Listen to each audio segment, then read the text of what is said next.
Adventist World Radio, the voice of hope. Radio feon'ny fanantenana na ny AWR.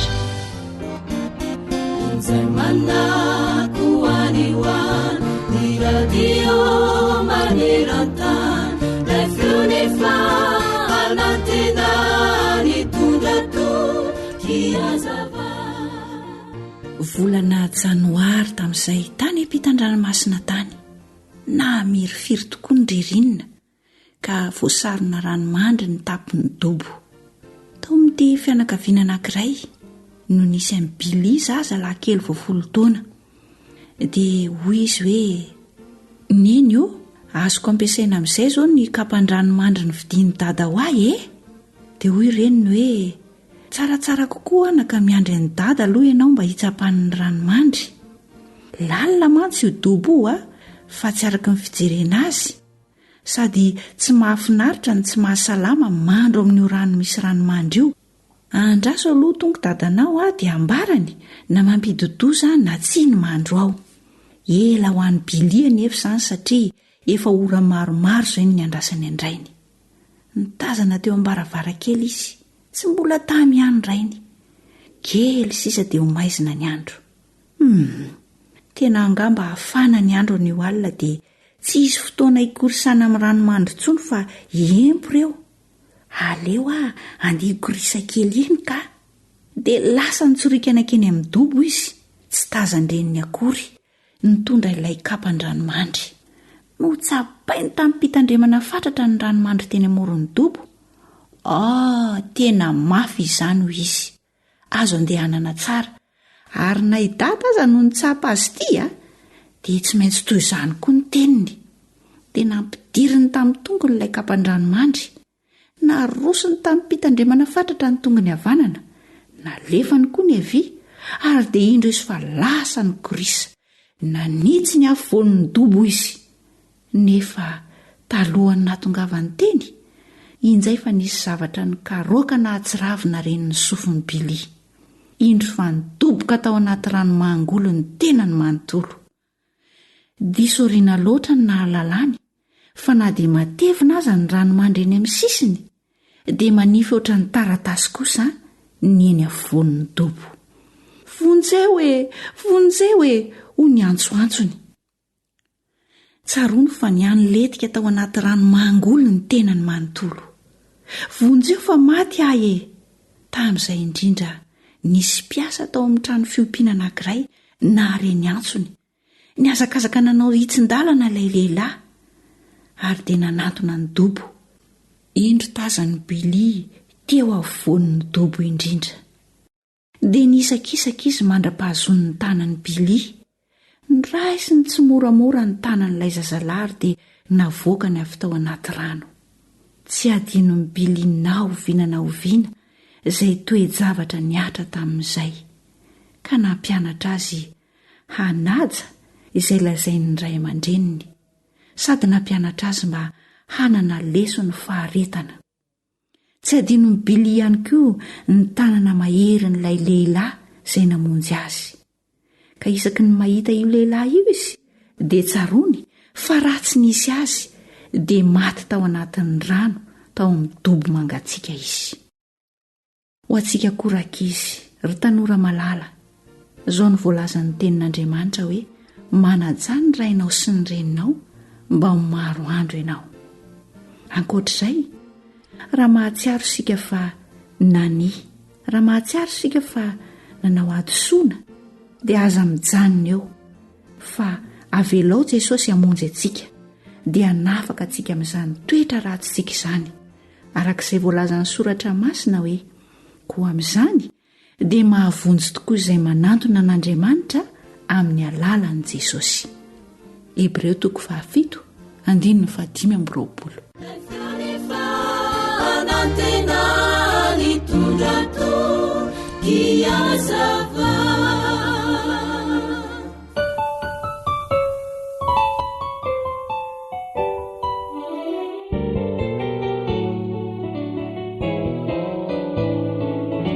Zaza tsy tira yamandreny, mitera mahita, mitera mahita.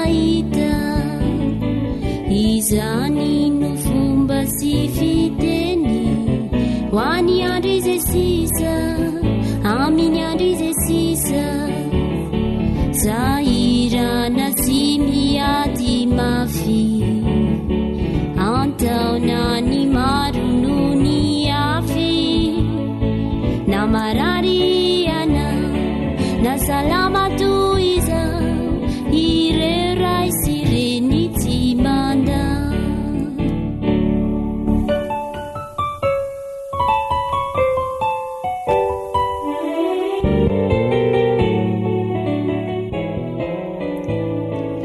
atsipy ny teny ao ambon'olombelona hoany mahalala hoany mahalala ny maty aza tena maika fambola velona aokisika andala aokisika andala ny fona yanety manantena fity faty hoe valibabena manatany raina manatany renina teo maro andro iana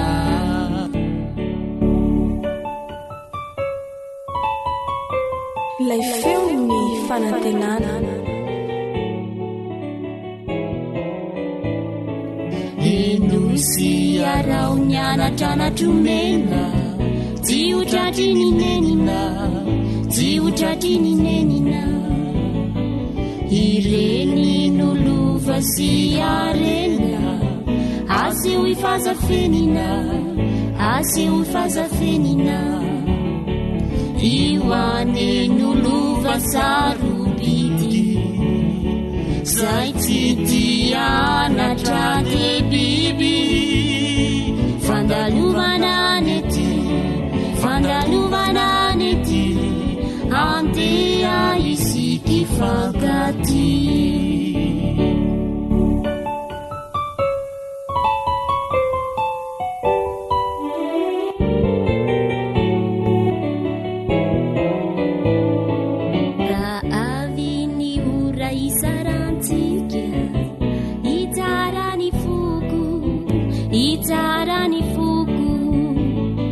hinganeanareo samyotafita famay mifanombo famay mifanombo itorami finonatrany ka iona indray andanitrany zay no afatrafatra zay no afatrafatra apetraka amin'ny taranako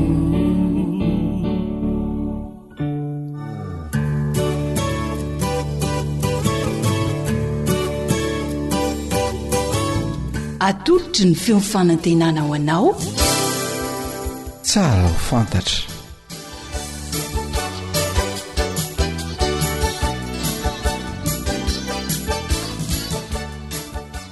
noho ny fandamian'andriamanitra fandamiany alahy dia tafahoana etindray isika amin'ny alahan'izao fandaharana tsara ho fantatra izao ka dia miarabasika rehetra zay vonina hanaraka zany fandaharana zany assalamu alaikum wa rahmatullahi wa barakatuh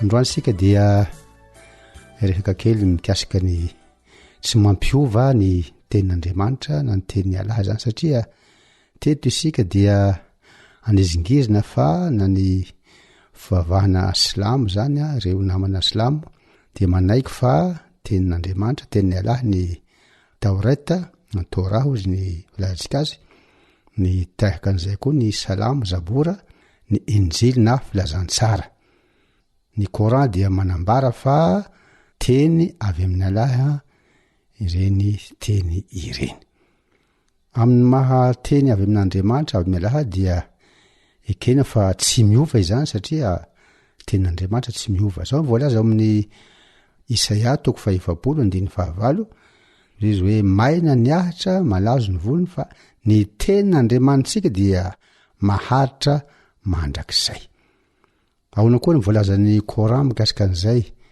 raha mamaky sika ao amin'ny soraty alianyama soraty faheny io a ny andiny fa 410 am'zato ny traduction ma zany de eo amin'ny andiny fa 10 am'zato watamat kalmatu rabika swidkan wa andlan la mubadila likalmati wa huwa samiun alim.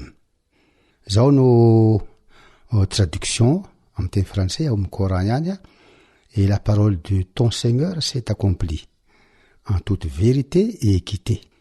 Nul ne peut modifier ses paroles. Il est l'audient et l'omniscient.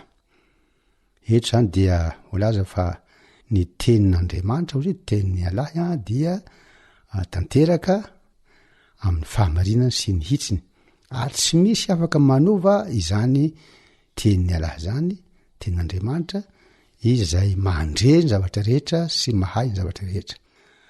Raha maky ihany koa isika ao amin'ny soraty 10 soraty Yonosa 10 any andiny fa 480 soraty Yonosa 10 andiny fa 480 ozy izy hoe la homol busrah fil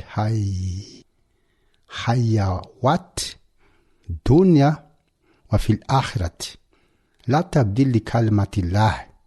Mbola very zany le hoe la tabdila li kalmatillah, hoe tsy misy ozy izy fiovana. Zao fanimboana azy amin'ny traduction izy hoe il y a pour eux une bonne annonce dans la vie d'ici-bas, comme dans la vie ultime. Il n'aura pas de changement aux paroles d'Allah. Tsy misy fiovana ozy izy. Ka sika zany na kristianina na silamo de samy manaiky fa tenin'ny Allah zany satria Allah de manana fahefana de hainy tsara no miaro io teniny io tsy iova, tsy miova ny tenin'Andriamanitra, tsy avel'Andriamanitra hiova zany teny zany ary ny zava-misy de zao tsy misy olombelona mikasika ny teny io. Sika zao mahatsapa fa be debe ny fiangona kristianina misy ary misy interprétation maro nataon'izy ireny, tsy mitovy ny zavatra arany fa zao niza fiangona kristianina ninona fiangona misy de zao tsy mahasahy manipika na manova zay voalaza ny tenin'Andriamanitra izy fa ny dikateny no ataony ny interprétation. Misy boky anankiray novakiko, boky atao hoe avy avy manaroko soatan'ny théologiana protestant anankiray, dia mazava ny fanambarany dia azavaina daholo ohatra fotsiny izy hoe ny tena sabata ozy izy dia ny sabotsy ary io izy ny tena andron'ny tompo ary voalazany fa io andro io izy no nanaovan'i Jesosy fahagagana fanasitranana be indrindra ho an'ny sabata io. De azavainy koa mikasika ny batisa, azavainy le boky atao hoe avy avy manaroko io hoe ny tena batisa marina ozy dia ny batisa asitrika anaty rano satria maneo ny fahafateran'i Jesosy nandevena azy sy ny fitsangany tamin'ny maty ny batisa. De tataka an'izany daholo zany ny fahazavany rehefa marinana maro be ao amin'ny baiboly. Fa zao rehefa avy nanazavany reny izy de izy hoe soatany maventy am'izao izy hoe ny hevitray. Araky ny hita eto zany de ekeny zany ny tenin'Andriamanitra ohatra fotsiny zao le sabata resansika teminy de ny hevitray ozy izy. Zany hoe le heviny zany no arosiny eto araky ny fahazavana amin'ny saim-pantany. Ohatra fotsiny zao izy hoe marina fa ny sabata dia sabotsy kanefa ny alahady mitsangana tompo tamin'ny maty, io zany tokony sarovana. Io le interprétation zay meny zany. De azavainy koa mikasika ny batisa de ozy izy hoe marina fa ny tena batisa marina de batisa asitrika. Nefa ozy izy hoe amin'le boky avy avy manaroko io zay ozy tsy de mba manome manao zava-dehibe loatra le fombafomba ivelany ka na asitrika ozy izy na atete dia eken'Andriamanitra avokoa rehefa voatonana hoe ray zanaka fanahy masina. De tahataka an'izay koa ny fahazavana mikasika ny zava-padina. Ekena ozy izy fa Andriamanitra de nandrara ny fihinanany biby maloto reny tahaka ny kisoa sy ny namany. Kanefa ozy izy efa nidiovin' Jesosy avokoa ireny. Zay lo fagnazavana omeny koa zany de zao ny tenin'Andriamanitra dia tsy miova tsy misy olombelo afaka hanipika an'io natasika hoe handray goma ka esorona atao fa ny fahazavana ivelany no ataoko dia maharitra mandrak'izay ny tenin'andriamanitra dia misaotra anao nanaraka izany fandarana zany a ary manasanao koa mba hanaraka izany amin'ny manaraka baraka loha afika tenin'andriamanitra tompoko.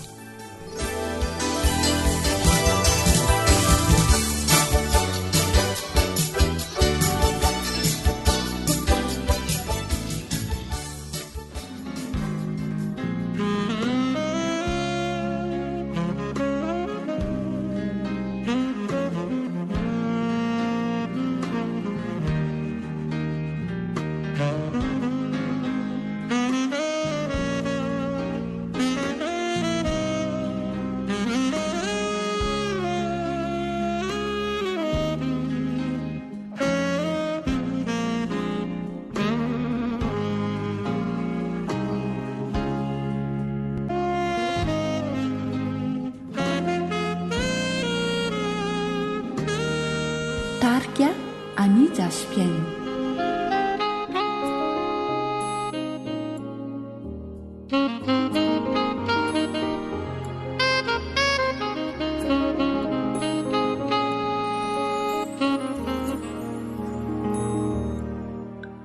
Hitako ny teninao raio nandramako ho fiainako tsapako fa tsara sady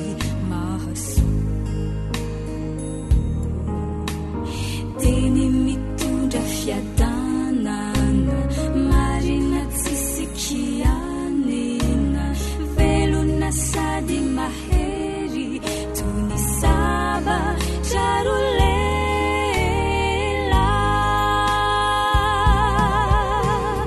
ny teninao zay nomenao hoary tompo teraisikio fasarobidy amikio satria teny somahafaly zay manova fosy fanay ka mitarika hanaony marina koraisikio ampifalina ianarako ampitsikina fafia nanamandrakisa radio AWR lay feo mitondra fanantenana isan'andro ho anao.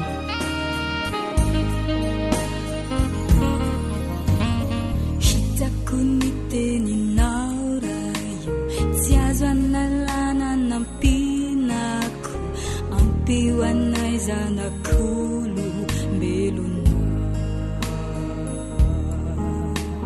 teny natao ho torinako maneraniza tontolo izao manome fanantenana azo anto ka maharitra inty ao favono kanambara hitory ny teny filazan tsara soa satria teny somahafaly zay manova fosy fanay ka mitarika hanaony marina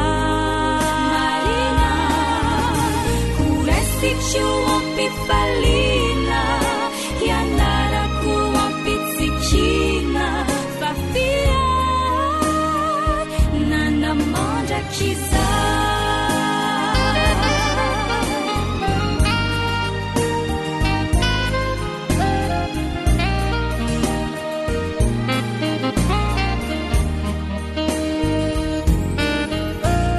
ny teninao zay nomena hoary tompo teraisikio fasarobidy amikio satria teny somahafaly zay manova fosy fanay ka mitarika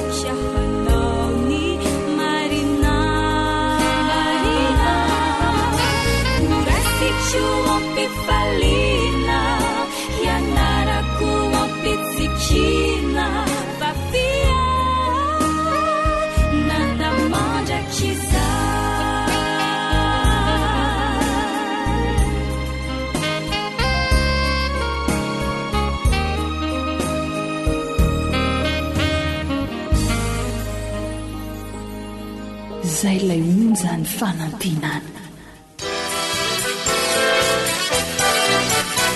AWR manolotra ho anao feon'ny fanantenana.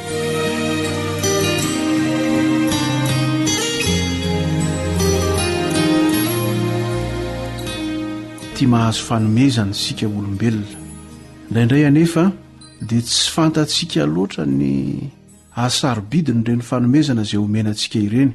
Ny vokany a tsy dia raharahitsika matetika ireny fanomezana izay omenantsika ireny.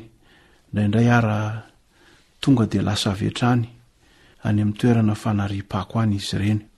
Amin'ity an'io ity ry mpiaino ajaina dia tia hiresaka aminao ny amin'ilay fanomezana mahasoa natolotra ho antsika kanefa mahavariana dia izao tsy dia raharahiny maro loatra izy io.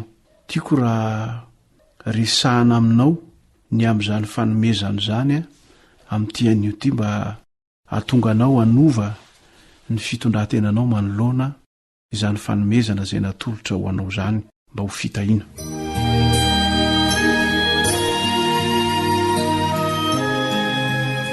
Ao amin'ny Ezekiela 20 ka ny 112 sy ny 12 dia misy filazana toy izao: dia nomeko azy ny didiko ary nampahafantariko azy ny fitsipiko izay mahavelona ny olona manaraka izany. Misy fanomezana eto izany voalaza eto, ny didin'Andriamanitra nomena ihany koa ny fitsipika ary tonga dia soritany mazava tsara eo ny vokatra ny fampiarana izany ho an'izay miaina azy. Dia izy hoe mahavelona izay manaraka azy. Dia toy izany eo amin'ny 12 ary nomeko azy koa ny sabatako ho famantarana ho amiko sy ho aminy mba ho fantany fa izaho Jehova no manamasina azy. Misy fanomezana anankiroa izany voaseho eto. Ny ray moa dia tafiditra ao amin'ilay voalohany ihany, fanomezana izay natolotr'Andriamanitra ho ahy sy ho anao. Dia tohizan'ny Jesosy izany fanazavana izany any amin'ny Marka 2 ny 17 amin'ny anaran'i Jesosy etrano no makitsika n'izany teny izany. Ary hoy izy taminy: ny sabata no natao ho an'ny olona fa tsy ny olona ho an'ny sabata. Ery ambony ery tany amin'ny Ezekiela dia nambarany hoe nomeko azy koa ny sabatako. Eto indray ambaran'i Jesosy hoe natao ho an'ny olona izany, nomena ny olona. Ny olana amin'izao nefa dia izao, rehefa mba resahana ny amin'ity sabata ity dia misy hatrany no milaza fa ho an'ny jiosy izany, tsy ho an'ny olona rehetra izany. Soratra masina nefa eto dia manazava fa natao ho an'ny olona izany sabata izany, tsy ho an'ny jiosy ihany. Tonga ao an-tsaina avy hatrany ny fanontaniana hoe fanahoana anga hoy ianao no ahafahantsika milaza fa natao ho an'ny olona tsy hakanavaka izany sabata izany. Ao amin'ny Genesis 1 sy 2 dia mitantara ny amin'ny famoronana.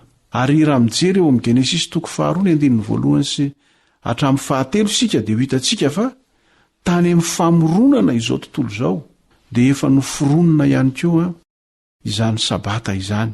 Ekena fa tsy mbola nitenenina le teny hoe sabata, fa le andro kosa dia voatondro ho izany tany amin'izany fiandohana izany. Dia vakitsika ihany koa io teny io hoe Genesis 2 ny 1 hatramin'ny 7 no ndeha rahantsika mamaky. Dia vita ny lanitra sy ny tany sy izay rehetra ao aminy, ary tamin'ny andro 7 dia vitan'Andriamanitra ny asa efa nataony, ary dia nitsahatra tamin'ny andro 7 izy tamin'ny asany rehetra izay efa nataony. Ary Andriamanitra ny tany andro 7 sy nanamasina azy, satria tamin'izany nitsahatra n'Andriamanitra tamin'ny asany rehetra izay noforonony tamin'ny nanaovana azy. Vao vita izao tontolo izao dia voaresaka sahady ny amin'ity andro 7 sabatan'i Jehova ity. Raha mijeritsika any amin'ny tantara voalohany ihany, ny 17 ary ny 17 dia milaza ny mpanjaka Davida hoe izay notahiny Jehova dia voata mandrakizay. Tsy miovaova izany ny fitahiana natao amin'izany andro 7 izany. Ary izay le lazain'i Jesosy tariha hoe ny sabata no natao an'ny olona ary azontsika toizana kely hoe ho fitahiana azy. Mariny zany azo porofony zany fa na any an-danitra aza dia mbola hitoy akalaza izany andro zany hany reo voavonjy ary ny faniriana moa dia mba ho anisan'izany ianao ry mpiaino an-tsaina hiara iriry mandritra amin'ny mandrakizay amin'Andriamanitra any amin'ilay kananany lanitra. Zao matsy ny voalaza ao amin'ny Isaia 9:20 ny 2:20 sy ny 3:20. Andeha ovakitsika anie zany teny zany fa tahaka ny lanitra vaovao sy ny tany vaovao izay ataoko no aharitra eo anatrehako Jehova, dia toy izany ny aretan'ny taranakareo sy ny anaranareo. Isaky ny voaloham-bolana sisa tsabata dia ho avy ny nofo rehetra iankohako eo anatrehako hoy Jehova. Tany am-piandohana ary mandritra ny mandrakizay dia ho ankalazaina izany andro fahafito izany na ny sabata izany. Tsika olombelona moa dia ohatr'izay le mahazatra antsika hoe tsy manao zavatra, tsy manao hetsika anankiray raha tsy fantatra mazava hoe inona moa ny tombontsoa ho azo amin'ny fanaovana izany hetsika izany, ary ara-dalàna be raha mametra-panontaniantsika hoe fitahiana inona moa ary no omen'Andriamanitra antsika amin'ny alalanyity andro fahafito ity. Dia manasanao ihany hamaky eo amin'ny Isaia, ny Isaia 9:20 ny 9:7 no andeha ovakitsika. Ary ny hafa firenena izay efa nanaiky ho an'i Jehova mba hanompo azy sy ho tiany anaran'i Jehova mba ho mpanompony, dia izay rehetra mitandrina ny sabata ka tsy manao azy tsy masina sady mitana ny fanekeko, dia hoentiko eo tendrombohitro masina ka ampifaliako ao an-tranoko fivavahana ny fanatitra dorany sy ny fanatitra hafa alatsa-drà, dia akasitrahany eo ambonin'ny alitarako, fa ny tranoko atao hoe trano fivavahana ho an'ny firenena rehetra. Tany amin'ilay Ezekiela 20 ny vakitsika teo dia efa natsidika Andriamanitra izany fa ny fitandremana ity andro fahafito ity na ity sabata ity dia avy amin'izany no hanamasinan'Andriamanitra, hanokanan'Andriamanitra ireo olon'ireo mba ho afaka hifandray sy hiserasera aminy. Ary dia averiny ny Isaia eto zany hoe ny fitandremanao zany andron'Andriamanitra izany dia andraisanao fitahiana ara-panahy, fanamasinana no ny fanatrehan'Andriamanitra. Dia ny Isaia ihany fa ny 7:20 indray ka ny 3:30 ndeha ovakitsika. Zay ihany ve ny fitahiana atolotr'Andriamanitra ao amin'ny fitandremana zany andro zany. Isaia 7:20 ny 3:30 sy ny 4:40. Raha miaro ny tongotra ao amin'ny sabata ianao ka tsy manao izay tianao amin'ny androko masina, ary manao ny sabata hoe fahafinaretana, ary ny nohamasin'i Jehova hoe mendrika ho ajaina, ka manome voninahitra azy ary tsy mandeha amin'ny lalanao na manao izay tianao na miteniteny foana, dia ravoravo amin'ny Jehova ianao ary asandratro amin'ny avoana amin'ny tany ianao sy ho fahanako amin'ny lovan'i Jakoba rainao, fa ny vavan'i Jehova no efa niteny. Tsy hoe fitahiana ara-panahy fotsiny no atolotr'Andriamanitra ho an'izay mitandrina izany andro fahafito izany, fa ambarany ihany koa eto hoe misy fitahiana ara-nofo voaomana ho an'izay manao zany. Ny faniriana ry mpiaino an-tsaina dia mba ho voarainao amin'ny fahafenony ireo fitahiana ireo, na ny ara-panahy zany na ny ara-nofo, satria mitandrina manaraka na manaja izany andron'Andriamanitra izany ianao. Ary ara-dalàna raha apetrakitsika ny fanontaniana hoe andro iny ny sabata izay azahoany ireo fitahian'ireo. Andeha ho valitsika amin'ny alalan'ny famakiana ny tenin'Andriamanitra izany ao amin'ny Eksodosy 20 ka ny 9:9 hatramin'ny 2:10. Eksodosy 20 ny 9:9 hatramin'ny 2:10. Mahatserova ny andro sabata anamasina azy. Enemana no iasanao sy anaovanao ny rahanao rehetra, fa sabata ny Jehova Andriamanitra ao ny andro fahafito, ko aza manao raharaha akory ianao amin'izany, na ny zanakao lahy na ny zanakao vavy, na ny ankizy lahinao na ny ankizy vavinao, na ny biby fiomponao na ny vahininao izay tafiditra eo am-bavahadinao, fa enemana nanaovan'i Jehova ny lanitra sy ny tany sy ny ranomasina mba amin'izay rehetra ao aminy, dia nitsahatra izy tamin'ny andro fahafito. Izany no nitahian'i Jehova ny andro sabata sy nanamasinany azy. Miverimberina le teny hoe andro sabata, andro fahafito, andro sabata, andro fahafito. Fa izy amin'ireo andro fito ireo zany le izy. Satria indraindray samy mieritreritra ny rehetrarehetra hoe mety ho andro zoma io, mety ho andro sabotsy io, mety ho andro alahady io, na mety isy eritreritra koa ngambany hoe andro talata io. Ilayntsika zany no mahafantatra amin'ny fomba mazava tsara hoe andro inona ty andro sabata ity. Ivavaka isika tompoko. Andriamanitro, rainay tsara indrindra ny an-danitra, ty hisotra sy akasitraka anao indray zahay ny amin'ny fitahina manokana izay nomenao. Afaka nianatra ny teninao ary nampatsiahivinao tamin'ny fomba manokana tamin'ity anio ity, fa ny andro fahafito na ny sabata dia andro natokanao mba ho fitahina ho anay. Tianay tompo ny hitandrina izany manomboko izao, koa ny angatahanay aminao dia mba ho voavela ny elokay tamin'ny tsy nanaovanay izany tamin'ny lasa noho ny tsy fahalalana, ary ny amin'izao sisy izao kosa dia aoka ho fitahina ho anay tokoa ny fiarahanay mandeha aminao amin'izany andronao masina izany. Meo anay ny hery, meo anay ny fahasahiana, meo anay ny fanapahan-kevitra ilaina mba hatateraka izany eo amin'ny fiainanay.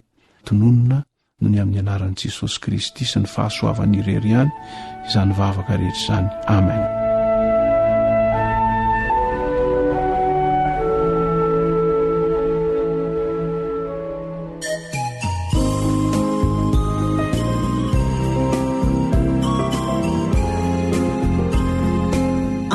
Marina amin'ny finoana.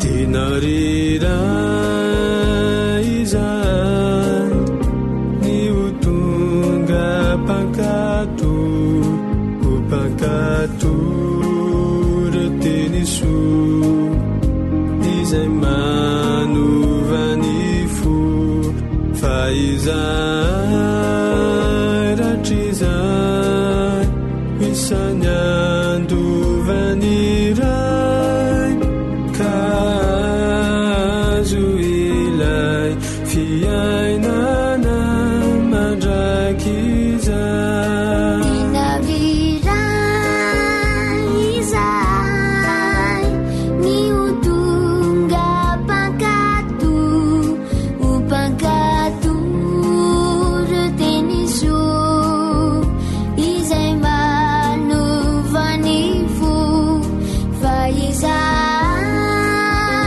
ratrizay isanyandovaniray kazo ilay fiainana mandrakizay tiao Jesus fatiankatoanao tiao Jesus fatiko ianao fa ianao no namonjy misotranao izay tiao Jesus fatiankatoanao tiao Jesus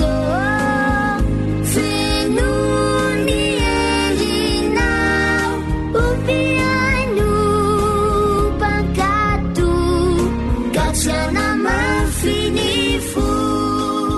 Ankoatra ny fiainoana amin'ny alalan'ny podcast dia azonao atao ny miaino ny fandaharany radio AWR sampana teny malagasy amin'ny alalan'ny Facebook isanandro amin'ny ity pejy ity AWR feon'ny fanantenana. Tsy adalana ny tsy alana fitandremana ny lalana ny marina tsy azo lavina fa manome fafana o marikilay fity nasehonao teo Kalvari lay didim-pitiavana mitaiza aminy marina.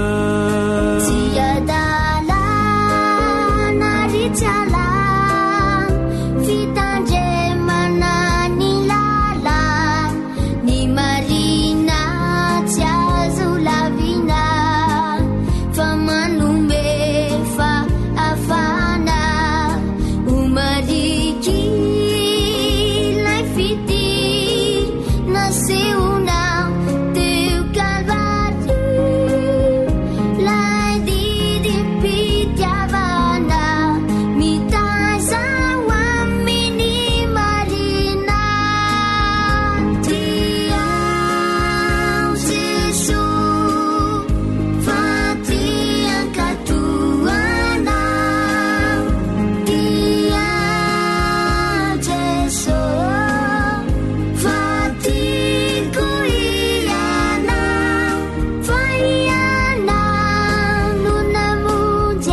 gatsiana mafiny fo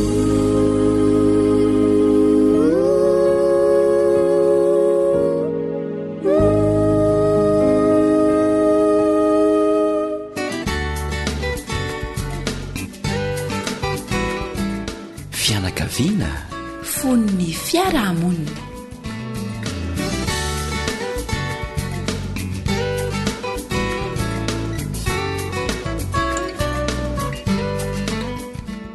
raha misy fotoana izay ilana fifandraisana manokana amin'Andriamanitra, ilana fitarihana manokana avy amin'Andriamanitra, ilana fahendrena manokana avy amin'Andriamanitra, indrindraindrindra ilana fiarovana avy amin'Andriamanitra, dia izao fotoana iainantsika izao.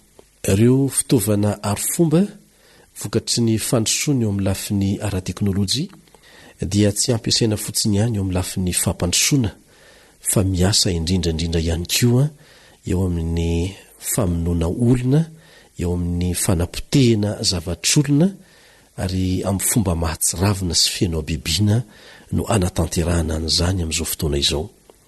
Eo anatrehan'izany toe-javatra izany dia tsy misy fianakaviana na mambra anankiray ao anatin'ny fianakaviana mety voaro raha tsy misy ny fitsinjovana sy ny famindram-po avy amin'Andriamanitra. Anio isika dia iresaka kaiky mihitsy ny amin'izay hoe inona ny tokony ataonao amin'ny raim-pianakaviananao, amin'ny renim-pianakaviananao, amin'ny mahazanakanao mba ahatsara ny fifandraisan'ny fianakaviana amin'Andriamanitra, hany antoka ho fiarovana ny fianakaviana amin'izao andro mitombo faharatsiana izao. Miaraka aminao eto amin'izay resadresaka fo izay ny namanao Eliandry Amitantso, miarabanao no sady manasanao mba aritra fotoana fononja.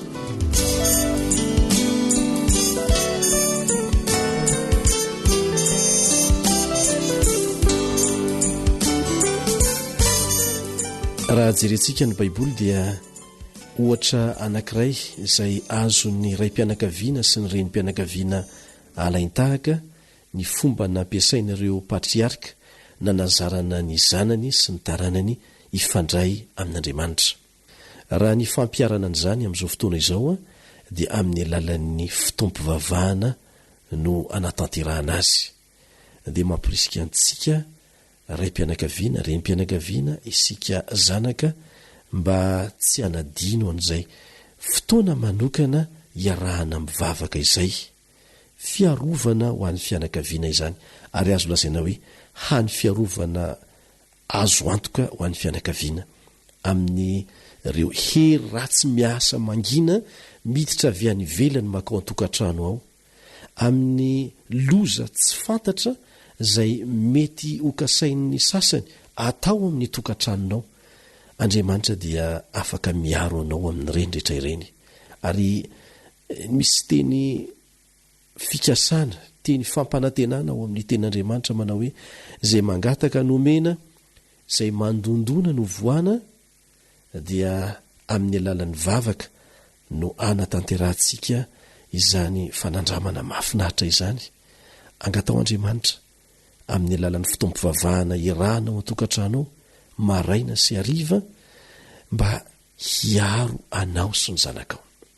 Ny maraina dia sady misaotra ny pahary no ny andro vao nomeny hiasana indray, tombonandro zany tokony hiarahana miasa amin'Andriamanitra indray eo amin'ny fanamboarana ny toetra, ny fanabiazana ny zanaka, ary fanatanterahana ireo asa atao mandritra ny andro. Tsy fantatrao ny izay zavatra mety hitranga mandritra ny andro iny. Satana dia mikendry isaky ny segondra na ny mbola fotoana fohy noho izany aza ny hanao ratsy anao, ary tsy manana asa akoatran'izany izy. Noho izany tsy misy fiarovana ho anao afa tsy ny mametraka ny fiainanao amin'Andriamanitra, ny asanao amin'Andriamanitra mandritra ny tontolo andro iny.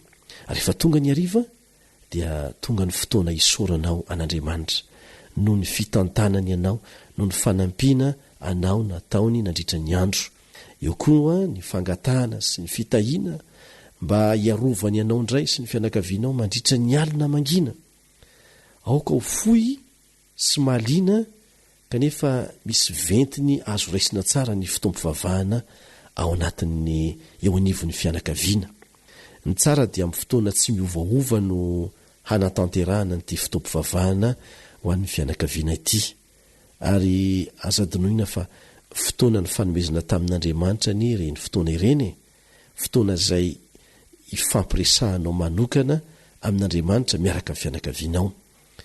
Ho anao izay mety tsy mbola zatra nanao an'izany tany aloha dia amporosihiny ianao anao an'izany, fa hitondra vahaolana sy fitahiana be deaibe ho an'ny tokantranonao izany fitompivavahana tsotra, fohy kanefa mihaja sy manandanja izany.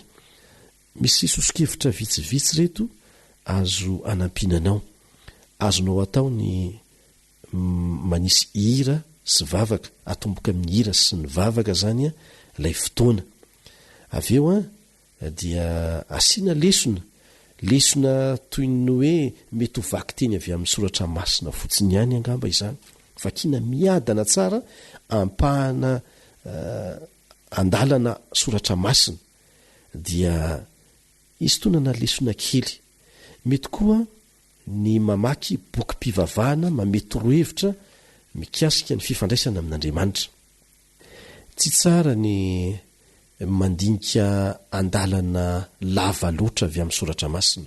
Ampahany kely ihany raisina dia ezahana ny mifanakalo hevitra miainga avy amin'izay andalana soratra masina zay andininy zay amin'ny ankonana ao atokantrano, ka ampifandraisina amin'ny fiainana andavanandro izany. Tsara ny alalantsika fa rehefa ampandraisitsika anjara ny tsirairay ao anatin'ny fianakavianao dia marisika izy, ary dia mbola mafana tsara iny ny adevitra dia izao fitianina aingana mba hahatonga ny tsirairay ho liana indray hanatrika izany fitompivavahana zany amin'ny manaraka. Aza vela hoe fa leo ny ankizy noho ny alava ny fotoana, noho ny alava ny vavaka, tokony atao zay fomba rehetra mba hahatonga zany fotoana zany ahaliana sy afinaritra ny tsirairay, indrindra fa ny ankizy. Azo atao ihany koa ny manao fitantarana ny fitahiana nataon'ny tompo tamin'ny tsirairay nandritra n'iny andro iny. Inona ny zavatra azonareo tantarena raika izy mikasika izay nataon'Andriamanitra taminareo tamin'ity andro ity, dia ianao izay mitarika aloha no manomboka ny resaka, mizara izay nataon'Andriamanitra taminao amin'ny rehetrarehetra ao amin'ny fianakavianao, dia samy mieritreritra ny tsirairay. Aza terena ny tsirairay, tsy maintsy ilaza, fa rehefa mba misy vitsivitsy ray na roa na telo dia fa andraisan'ny rehetrarehetra lesona izay, milaza indray ny hafa amin'ny manaraka. Tsy nizaraina mihitsy ny fotoana hoe iza no mitarika fotoana androany, iza mitarika fotoana indray rahampitso sy ny sisa. Dia izay mitarika fotoana zany no mifidy ny hira izay anomboana azy, iza indray no mivavaka, dia iza no mitarika ny fifanakaloza-kevitra fohy mba hakana fampairezana avy amin'ny tenin'Andriamanitra. Azo atao ny mihira miaraka amin'ny zava-maneno, mahafinaritra ny ankizy avokoa zany, fomba ahafahana mampandray anjara azy raha teo zany. Ao koa ny firesahana zava-boary, dia akana lesona mikasika ny zava-boary iny. Ny tenin'Andriamanitra dia mampirisika antsika haka lesona amin'ny fiainan'ny vitsika, haka lesona amin'ny fiainan'ny zava-boary.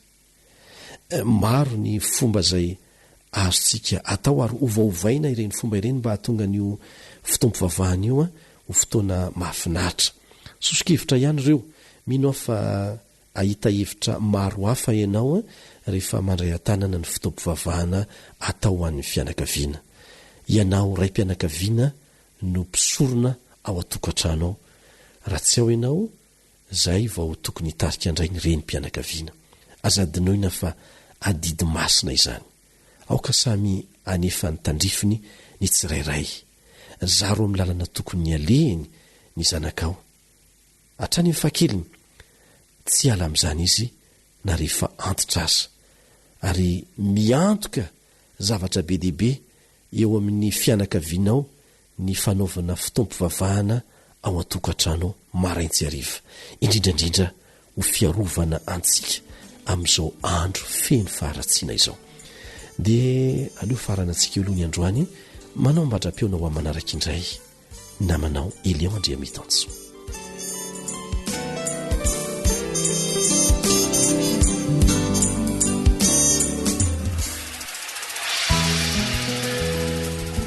AWR téléphone 034 06 797 62 033 07 170 70.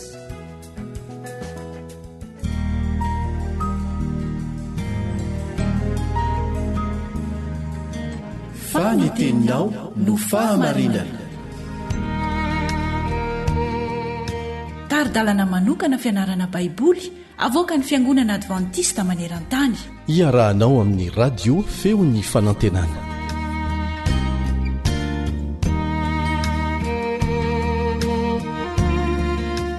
Sotran'Andriamanitra isika raha ohatra ka afaka nanaraka ny fianarana lesona nandritra n'izay andro vitsivitsy izay. Engany Andriamanitra mba hampitoetra izany lesona izany ao am-ponao sy ao an-tsainao, iainana eo am-piandrasan'i Jesosy ary vonona isika ny amin'ny fehiviny. Ho faranantsika izy amin'ity androany ity, nefa meloan'izay ndao hivavaka.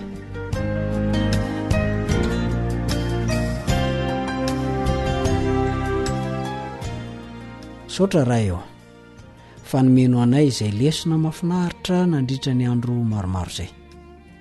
Mamela nefa ny elokay satria tsy afaka hidera tena eo anatrehanao izay, tsy mahafantatra ny tokony ataonay ne izay ndrandray e, ka dia mamela ny elokay.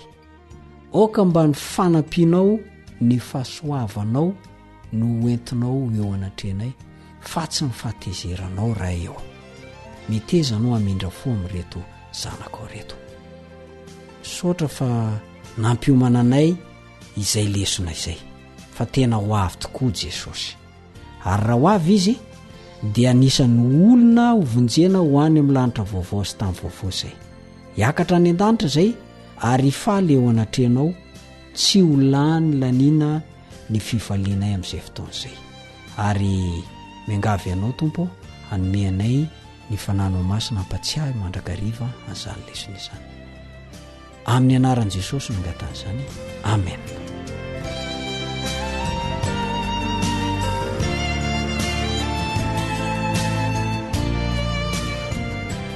Fotoana andraisan'ny tsirairay ny anjarany.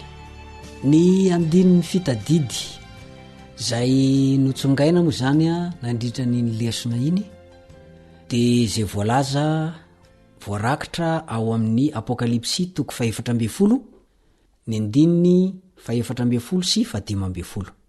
Apokalipsy 4:12, ny andininy 4:12 sy 15. Ary indro nahita rahona fotsy aho, ary nisy tahaka ny zanak'olona nipetraka teo ambonin'ny rahona, izay nisatroka satro-boninahitra volamena sady nitana fijinjana maranitra teny an-tanany. Ary nisy anjely iray koa nivoaka avy tao amin'ny tempoly, niantso tamin'ny feo mahery ka nanao tamin'ilay nipetraka teo ambonin'ny rahona hoe: arosoy ny fijinjanao ka mijinja satria tonga ny andro fijinjana, fa masaka dia masaka ny vokatry ny tany. Toy izay le andininy natao fitadidy zany nandritra niny lesona teo iny. Tiana ny manasongadana dia ny aty aloha fa tsy maintsy vitainy Jesosy, tsy maintsy vitainy Jesosy ny asa efa natombony teto amin'ity tany misy antsika ty. Teo amin'ny azo jaliana moa izy no nanao azy, ary tsy maintsy ho vitainy izay ho faranany.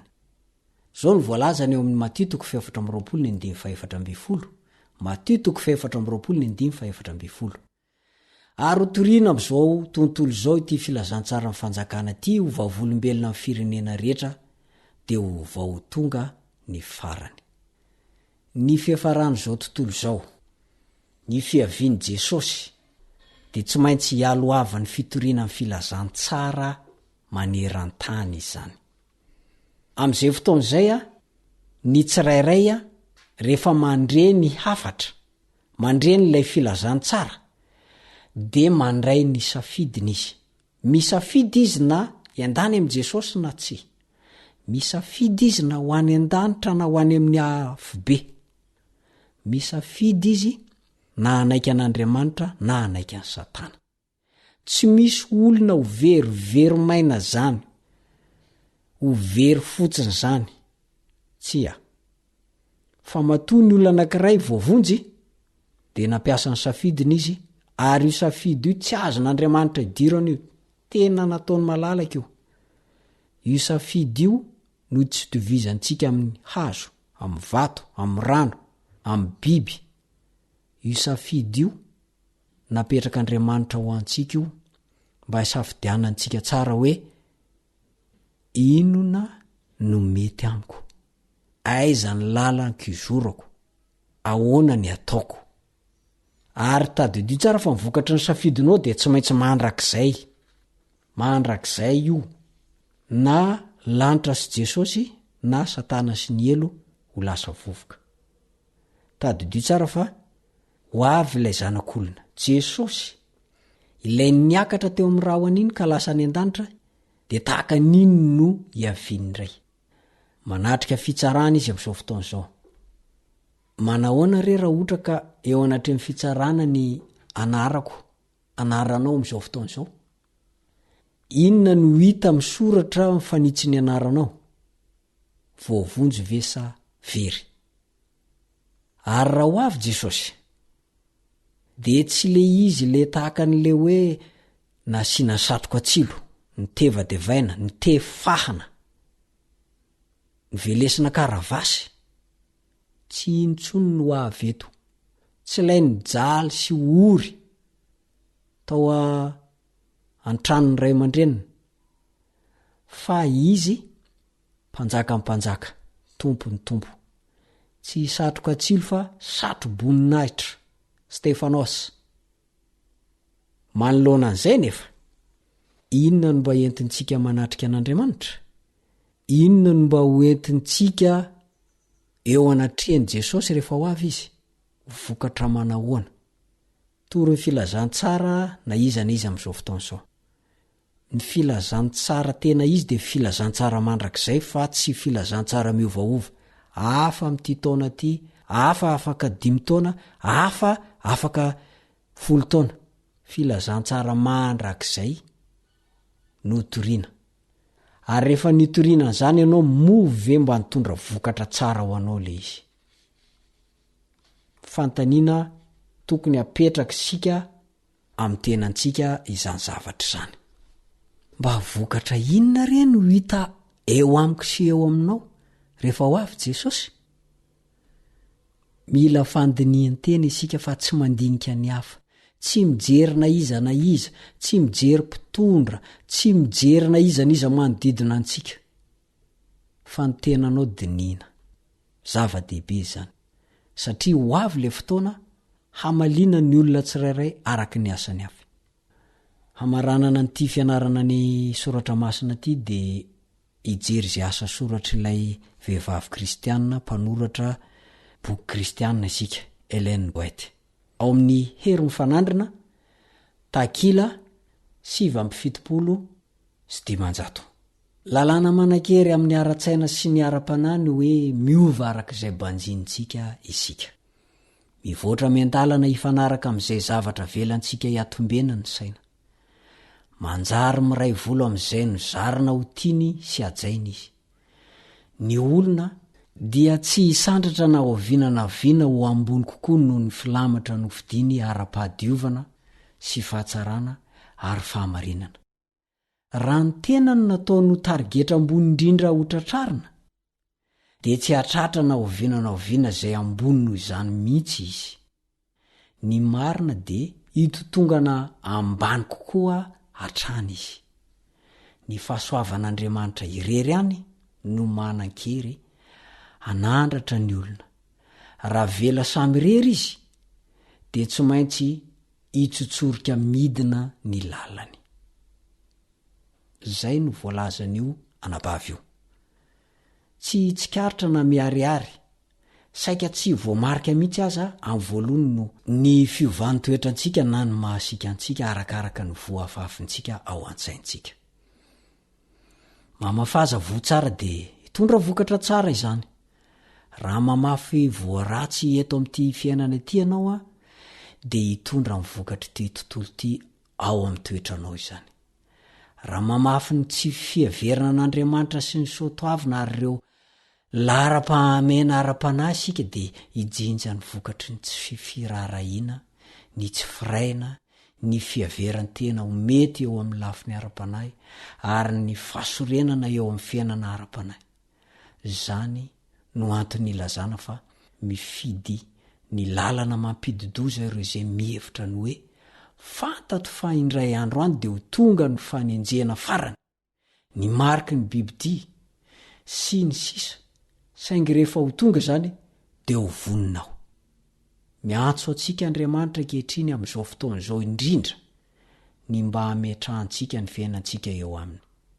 Arakaraka ny hanemorantsika ny famaliantsika ny fanahy masina no mahasarotra ny fanarahan'ny fanahy ireo fitaoman'Andriamanitra, ary mahatonga azy mora latsaka kokoa ao amin'ny fahamitahanyilay ratsy ary mino izany avy eo. Izao ny fotoana fiovana, izao ny fotoana fanamboarana izay tokony ho amboarina, izao ny fotoana hanitsiana izay tokony hahitsy, izao ny fotoana tokony handraisanao safidy tsara mba tsy sanatria rehefa ho avy Jesosy dia tsy ho vonina. Engane hitondra soanao izay fianarana soratra masina toy izay, mametraka amin'ny mandram-pionanao ny namanao Risara Ndrenjatovo. Ho amin'ny lesona manaraka indray, veloma tompoko.